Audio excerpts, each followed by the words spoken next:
That was so freaky. Did you hear that? The toy just started going off. And ain't nobody down here but me. I hope.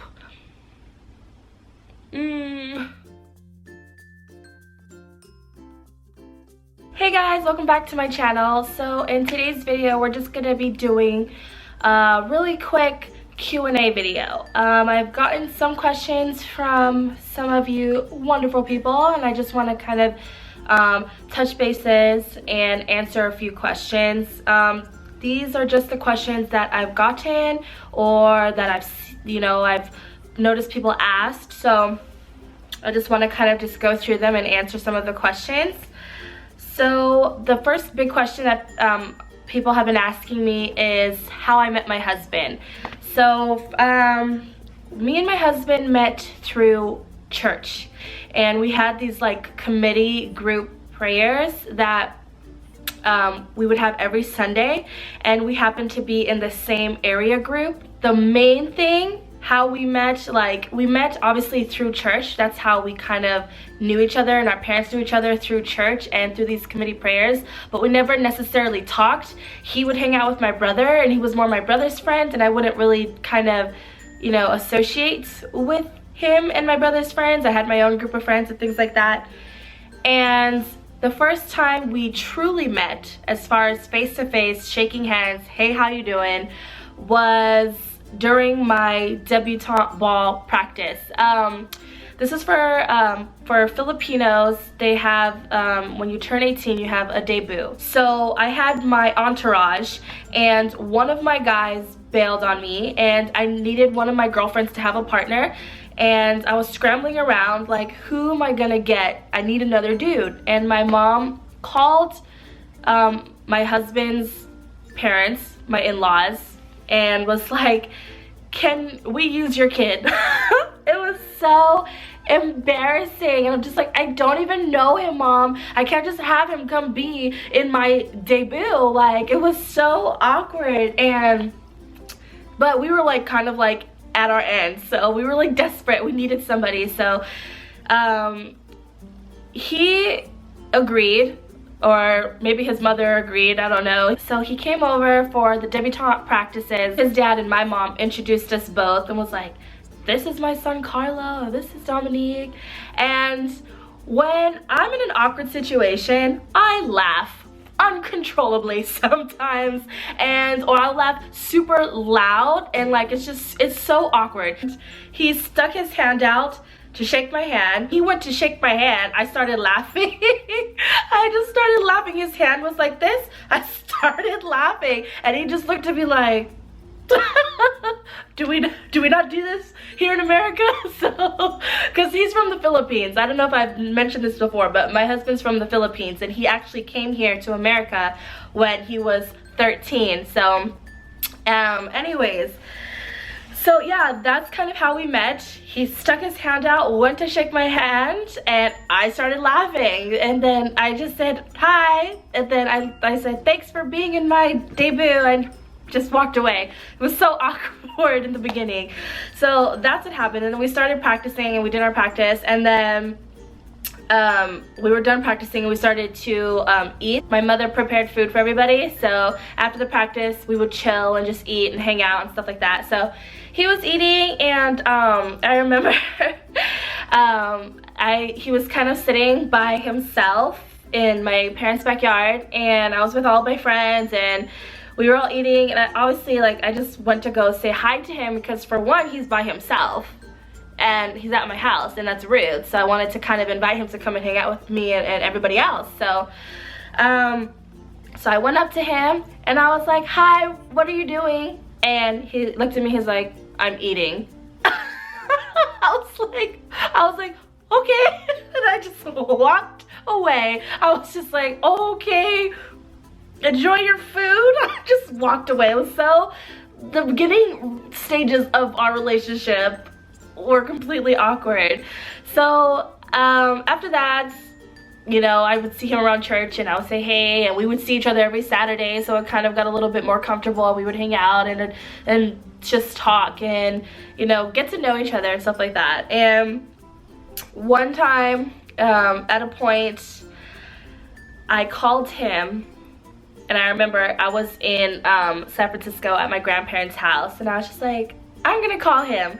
So I called him, and he's like, hello. I was like, hi. And he's just like, hey, what's up, da da da. I was just like, I just want to tell you that I like you. And he's like, oh. He was like, really? I was like, yeah. And he's like, oh, I like you too. And I was like, oh, okay, well, that's great. And from there, it just kind of took off, and, you know, talking here and there, flirting. And he actually asked my dad if we could start dating. Not of his own will. My dad said if he wants to date you, he needs to come and ask me. I said, my dad said you have to ask him if we can date. So he came over one Sunday after choir practice, and he just sat down with my dad, and he was just like, I was wondering if I could date your daughter. And my dad was like, sure. Here's some pie. Literally, we had banana cream pie, and my dad was like, would you like some pie? And I was like, Dad, no one does this anymore, Dad. Like, nobody asks for people to date each other. Like, we just date, and I just tell you, this is the guy that I'm dating. But no, he's like, no, he needs to come and ask me for permission. So that's kind of how it happened. And he asked my dad said yes, and we were boyfriend and girlfriend from that point on. That's how I met my amazing husband. So next question, people ask me if I'm Filipino. I am Filipino. My mother's Filipino, my father is black. I've stated this before in a get to know me tag, and I'll link that somewhere on the screen too if you'd like to get to know me a little bit more, if I don't answer, you know, some questions you were wondering. My next question that I've seen before is why we don't wear our wedding rings. I have a temporary wedding ring that I wear right now. We both lost our wedding rings. I know, tragedy. We both lost our wedding rings. He lost his when he was on deployment, and he never takes his wedding ring off, like ever. So he went surfing with his friends in Hawaii, and I guess his wedding ring came off and he lost it in the ocean. So that's what happened with his wedding ring. And with my wedding ring, the little like stone thing, like the diamond or the stone, it came out somewhere, and I have no idea where it is. So I just took off that ring, and I just have the band, and I just have like this little temporary ring that I got like at probably got it at like one of those little jewelry accessory stores. So we are saving for a new ring. Next question, when did I get pregnant with Nathan? And you know, I got pregnant with my first child, my son Nathan, when I was 19. That's when I got pregnant. So I am a young mommy. I had my first child when I was like fresh out of high school, like just my first year in college. And so that's also why we wanted to wait a little while before we had another child, just because Nate, you know, he came when we were so young, and we were kind of still trying to establish ourselves and financially and educationally and things like that. So that's why we waited so long before we had Nadia, and that's why there's such a large age gap between both my kids. I've been kind of getting a few questions as far as like sleep training and how I sleep trained my daughter, and I've done both. Let me just say I've co-slept, and I have sleep trained. So with my son, I was co-sleeping with him for, oh God, until he was probably like 2.5, 3. As of doing both, I must say I do like the sleep training better. How I sleep trained my daughter is I stuck to a routine. So I would do the same routine and the same schedule, and I put her on a specific schedule. Now, it didn't happen overnight. I definitely had to train her, and we had to stick with it, and I had to push for that extra 20 minutes or that extra 5 minutes just to get on the dot of the times. And you know, sticking with it really ended up helping a lot. So how I sleep trained her is scheduling. I stuck to a schedule. So as far as sleep training, we did the cry it out method. Now that was extremely hard, more for me than I want to say it was for my baby. I would do a routine with her. I would give her a bath. I would give her her bottle, read her her nighttime book, put her in the crib and just walk out. You know, I say goodnight and just walk away. And I did this for a few months until it kind of started to stick in her head that this was nighttime routine and she's gonna go to sleep. And the cried out method, that was recommended to me by my pediatrician. There's different methods that you can try.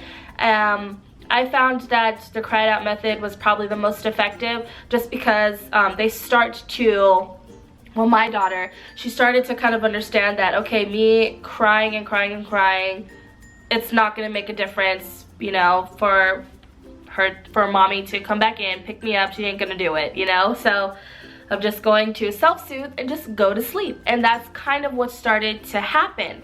Now, I would peek in on her just to make sure she was fine and safe, you know, so that was just for me to check on my daughter.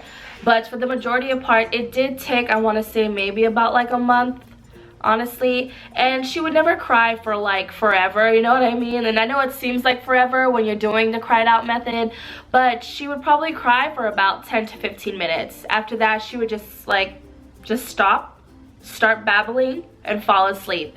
So, and then it's not like she cried for every day for a month, you know, 15 minutes. No, it would die down. It would slowly die down. Some nights she wouldn't even cry at all. But sticking with the schedule and sticking with the cried out method, it really worked for me. I always say this: every child is different. What works for my baby may not work for your baby, you know? So you really got to figure out, you know, a schedule and a routine that works for you and baby. So for me, this is what we did, this is what we stuck with, and this is what worked. That's how I sleep trained her. I kind of just stuck to a schedule, and after a month, she kind of got the hang of it and understood that this was the routine that we were sticking with, and she just went right off to sleep. And that's how I sleep trained my daughter. So those were just a few of the questions that I kind of have been getting, and also hopefully to kind of, you know, help any new subscribers get to know me a little bit better. Like I said, I'll definitely leave another get to know me tag down in the description box if you want to check that out and get to know me a little bit better.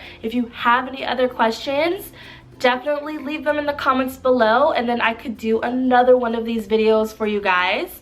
And if you guys like these Q&A videos, give them a thumbs up and I definitely will do some more. But yes, thank you so much for watching, and I will see you in my next video.